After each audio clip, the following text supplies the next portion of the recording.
అనకాపల్లి జిల్లా చోడవరం నియోజకవర్గం నాయకులకు కాలం మారుతుంది కానీ నేషనల్ హైవేగా ప్రకటించిన 100 అడుగుల విస్తరణతో నర్సీపట్నం టు భీమిలికి ప్రకటించిన రోడ్డుకు మార్పు రావట్లేదు. ప్రజలు ఈ రోడ్ల మీద ప్రయాణించాలంటేనే అటు నర్సీపట్నం, ఇటు అనకాపల్లి, ఇటు పాడేరు ప్రయాణించాలంటే గుండెల్ని గుప్పిట్లో పెట్టుకొని ప్రయాణించవలసి వస్తుంది. కానీ నాయకులు ఈ విషయాన్ని ఎవరు కూడా గమనించట్లేదు. ప్రజలు ఈ రోడ్డు మీద ప్రయాణించేటప్పుడు ఎన్నో యాక్సిడెంట్లు అయ్యాయి. అలాగే ప్రెగ్నెన్సీ లేడీగా ఎమర్జెన్సీ డెలివరీ టైం తీసుకెళ్లేటప్పుడు ఎన్నో కష్టాలు పడుతున్నారు. కానీ అధికారులు ఈ నిర్లక్ష్యంతో ఈ రోడ్డు ఎలా ఉండిపోతుంది. కానీ మన చోడవరం నియోజకవర్గానికి ఇండస్ట్రీలు, కంపెనీలు రావాల్సిన లేదు. మన బిఎన్ రోడ్లు మార్పు వస్తే చాలు.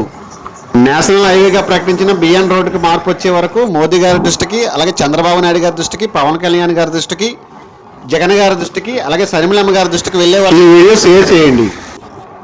వీడియో నచ్చితే లైక్ చేయండి, షేర్ చేయండి, ఛానల్ని సబ్స్క్రైబ్ చేసుకోండి. Thanks for watching.